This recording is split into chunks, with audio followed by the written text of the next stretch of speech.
In this video, we'll be giving you a roundup of 10 rules of money everyone should be following.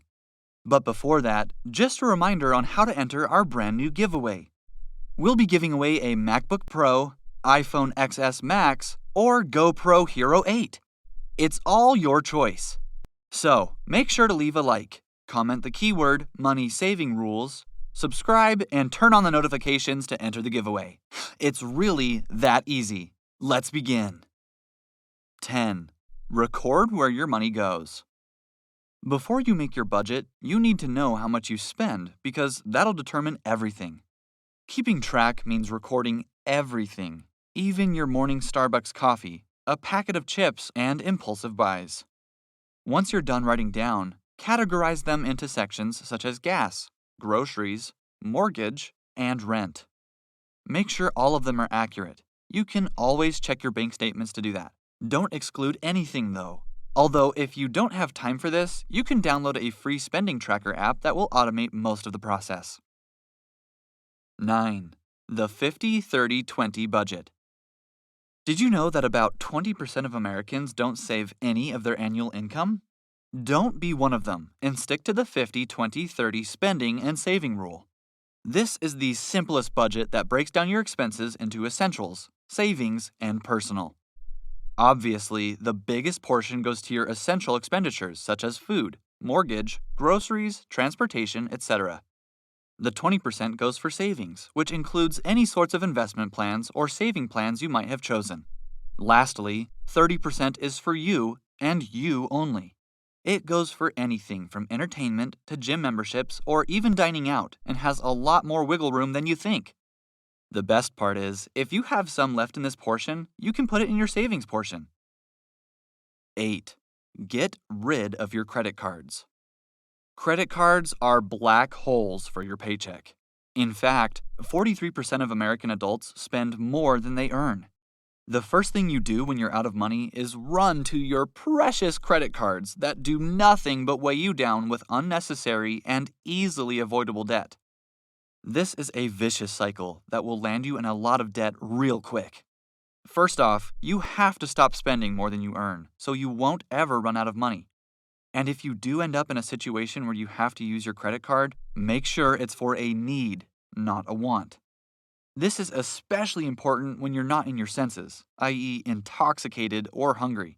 As Snickers say, you're not yourself when you're hungry.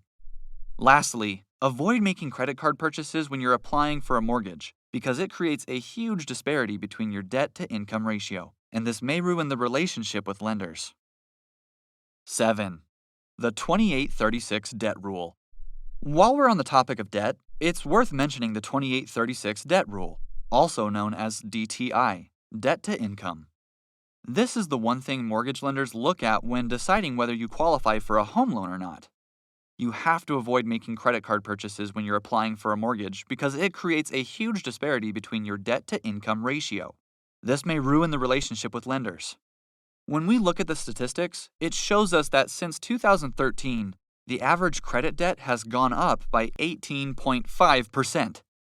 The 28-36 rule will help you move away from that percentage because the rule states that 28% should go to your housing expenses such as monthly principal, interest, property taxes, and even insurance. And the 36% is for any debt such as car loans, student, or personal loans. For example, if your income is $5,000, $1,400 would go to housing expenses, while $1,800 goes to paying off your debt. 6. 20-4-10 car loan rule. If you're looking to buy a car, it can be easy to get tempted to buy a super expensive and fancy vehicle. With this method, you'll avoid overspending. The 20% is the percentage of the down payment you'll pay. It may seem like a lot, but it'll keep you from spending more than the car is worth.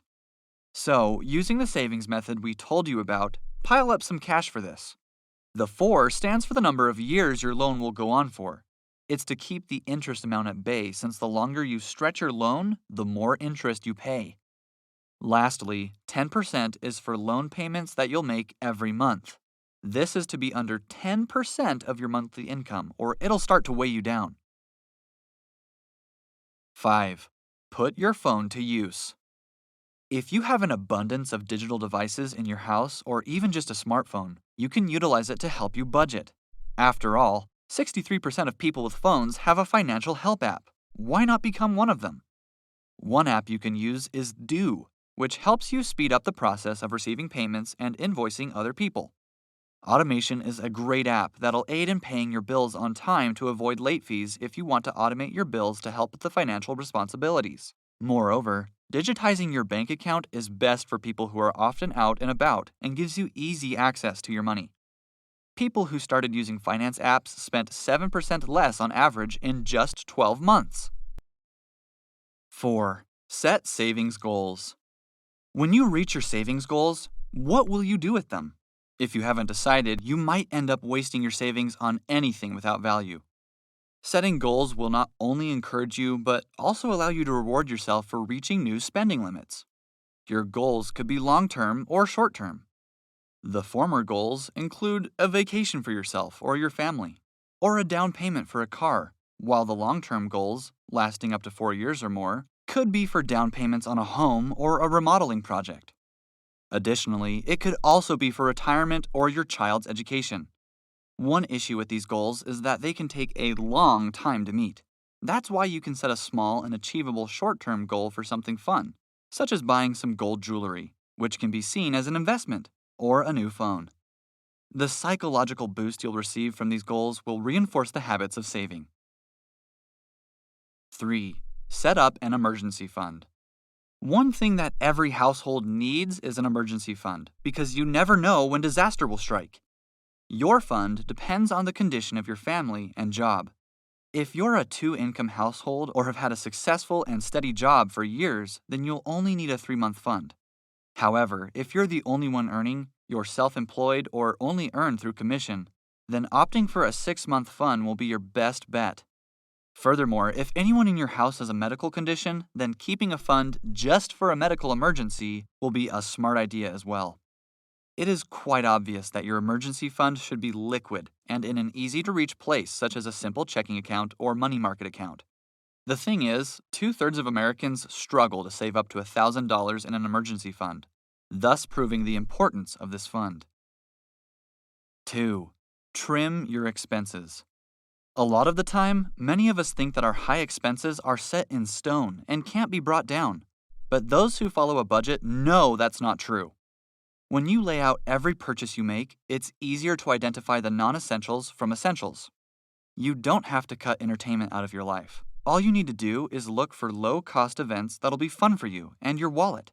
And you must cancel subscriptions and memberships you don't use, especially when they renew by themselves.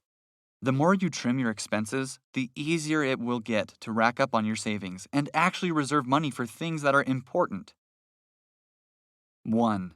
Make it a habit. The trick to budgeting and making wise money decisions is to be consistent about it. You can't follow a budget for a month, then let yourself go. One of the biggest mistakes people do while saving money is having phases of being frugal and overspending.